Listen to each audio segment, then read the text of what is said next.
Hi, I'm Jeff Sangstack, the author of this Infinite Skills course on Adobe After Effects. I want to give you an overview of what's going to be in this course. First of all, I'm going to explain what exactly After Effects is. You probably have a pretty good idea, but I'm going to show you about 20 different comps that give you a real overview of all the different things that After Effects can do. And comps are sort of like these little sub-projects that you work on inside an After Effects project. Then I'll go on to explain the After Effects workflow and workspace. The workflow is not linear. After Effects is a collection of modules, and you just basically cherry pick the modules that you want to work with when you create a project. I'll go on to explain how you create a project and import assets, and assets include video files, audio clips, still images, and graphics. Then I'll show you the fundamental way that you work inside After Effects, and that is to work with layers inside a composition. If you've worked with Photoshop, then you understand the concept of layers. If you haven't, I'll go over it very carefully.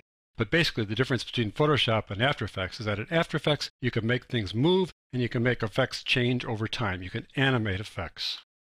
I'll go on to explain how you can modify and animate properties, and properties can include things like scale, rotation, or effect properties, and you can animate them over time. You can make them change with keyframes. One of the most powerful features of After Effects is that you can animate text on a per character, per word, or per line basis. Entire production studios focus on only this aspect of After Effects.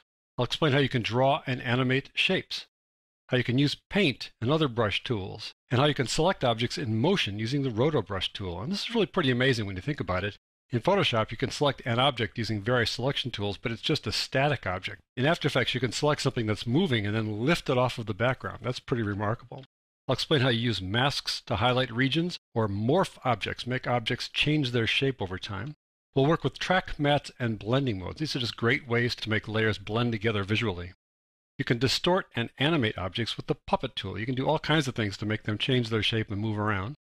Then we'll move on to one of the big aspects of After Effects, effects. All kinds of effects, including effects from a company called Sycor. I devote an entire lesson to Sycor effects. We'll do some color correction and color enhancement. We'll do what's called changing time. We'll make things go in slow motion, reverse, freeze frame. We'll control properties with what's called parenting and expressions. You can take one layer and have it control another layer, or take one property and have it control other properties using parenting and expressions. We'll use composition techniques called nesting and pre-composing. These are great ways to organize your project.